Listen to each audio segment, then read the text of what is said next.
Ever walk into a place and just feel judged? Like they've already got you figured out based on how you look. Oh, yeah. Now picture this. You're Elon Musk, Okay. the Elon Musk, Okay. and you stroll into some super swanky hotel, you know, the with like a dress code. Right, right. You'd think checking in would be a breeze, right? Yeah. I mean, there's, well, everything. You'd think. But Yeah. this story takes a turn, Ah. like straight out on a movie. Okay, I'm intrigued. What happened? So it all goes down in this hotel that just oozes exclusivity. You know, velvet ropes, that whole refined taste kind of vibe. Exactly. It's practically begging for a reality check. Yeah, sometimes those places, they forget what's really important. So picture Musk walking in, you know, maybe not in a tux. Sure, keeping it casual. And the staff, get this, they refuse to give him a room. No way, seriously. Turned away based on how he looks. Wow. Talk about a bad first impression. It's just shocking, right? Like blatant prejudice. Speaks volumes about their biases. And you know what?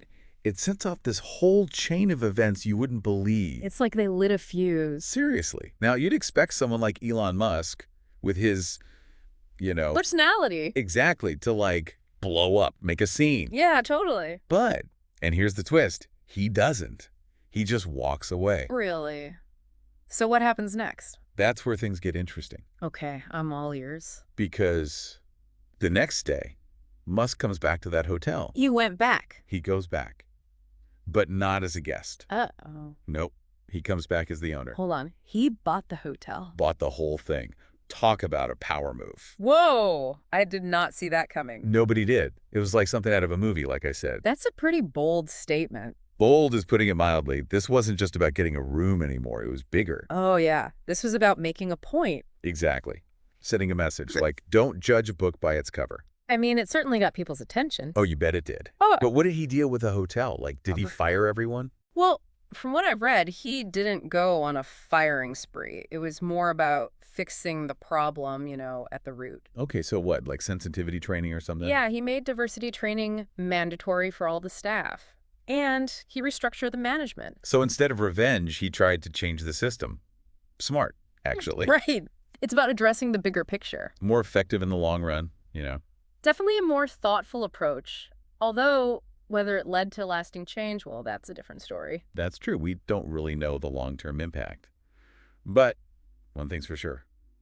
This story didn't stay quiet. Oh, no, not at all. This thing blew up. Yeah, like went viral. Big time. We'll get into all of that and what it means right after this. I mean, this whole thing blew up online, right? I remember seeing like memes and stuff everywhere. Oh, yeah, it totally went viral. The story just like hit a nerve. I think it was seeing someone like Elon Musk with all his, well, you know. Yeah, his wealth and influence. Exactly. And he still gets hit with that kind of judgment. Right. It's like, if it can happen to him. It can happen to anyone. Makes you think, for sure. And that's the thing about this story, I think. It became a symbol. Yeah, like it got people talking about this bigger issue of discrimination. Exactly. So what were people saying online? Like, what kind of impact did this have outside of just that one hotel? Well, the hashtags are pretty telling. You know, things like hashtag Elon Musk justice and hashtag end discrimination. Oh, yeah. Hashtag equality for all was another big one. Right. It wasn't just about that one incident anymore. It was about a much wider problem. And it felt like people were empowered to share their own stories, you know? Exactly. People were sharing their own experiences of being judged, dismissed. Just being different. Yeah, whether it was their appearance, background, anything that made them stand out. So it became this catalyst for this huge conversation. But did anything actually change? Like, did businesses actually change their policies because of this? That's always hard to measure definitively, but it definitely put pressure on businesses to, you know, take a look in the mirror. Yeah, examine their practices. Exactly. And the economic impact of discrimination, that became part of the discussion too. Ooh, that's interesting. Like how businesses can actually lose money by being prejudiced. Exactly. They alienate potential customers and hurt their bottom line. It makes sense when you put it that way. And beyond just the financial side, there's also the, you know, the ethical and social imperative to treat everyone fairly. Right. Basic human decency. Exactly. So it sounds like Musk's actions really had this ripple effect, even if we can't, like, put a number on it. Yeah, for sure.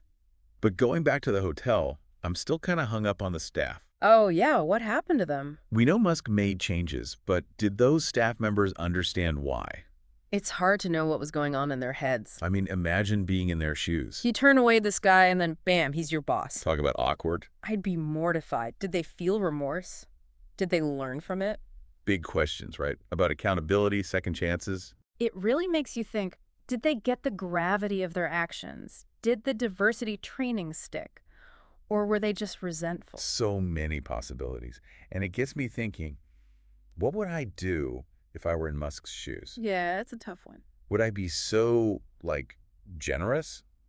Or would I be itching for payback? It's that whole power dynamic, right? Justice versus forgiveness. It's complicated. But Musk, he chose to try and fix the system instead of just getting even. Yeah, he could have just walked away and never looked back. But he didn't. He used his influence to try and make a real difference. And that's what makes this story so fascinating. It's about the choices we make when we see injustice. It really makes you think, about how people react in these situations. Some people will be like, ha, in your face. Yeah, some people would want to make a statement. Right. But Musk, he took this different path, like trying to actually create change. It's a more proactive approach. But it makes you wonder, is that kind of poetic justice really the best way to fight discrimination? It's an interesting question, for sure. I mean, Musk's actions, they got people talking. Oh, yeah, made headlines for sure. But real change, lasting change, it takes more than just one big gesture. Right. It's like you said before, systemic change. Exactly. Buying a hotel, it sends a message. A big one. But to change what's happening inside that hotel, Or any organization, really. it takes a lot more constant work, right? Definitely. It's about getting to the root of the problem, like what's causing this discrimination in the first place. Which is probably a lot harder to fix than just buying the building. Oh, yeah, for sure. You got to look at the policies, the practices, even the culture sometimes. And, probably have some tough conversations along the way. Oh, absolutely. Because not everyone's going to be thrilled about having to examine their own biases. That's the thing, right? People So get it's uncomfortable. inevitable. But those conversations, those are often what lead to real growth. If you avoid them, you're just going to keep repeating the same mistakes. Exactly. This whole story, it's just layered, It really is. It shows how complex this issue of discrimination really is. There's no easy answer. Nope. No quick fix. So where does that leave us? What's the takeaway for our listeners today? Well, I think this whole thing serves as a really powerful reminder that discrimination can pop up anywhere. Even in those fancy hotels with the velvet ropes. Precisely. It's a reminder that we need to be aware of our own biases. And speak up when we see something wrong. Absolutely. Even if we don't have Elon Musk's billions. We can still make a difference. Right, whether it's calling out bad behavior, supporting organizations fighting for equality. Or even just treating each other with respect. Well said. It all adds up. We all have a role to play in building a fairer world. Couldn't agree more. And on that note, we'll leave you with this. The story never tells us how those hotel staff reacted to Musk coming back. What do you think was going through their heads? Yeah, how would you react? Imagine being in their shoes. Or even Musk's. Something to think about. Thanks for joining us for this deep dive, and we'll see you next time.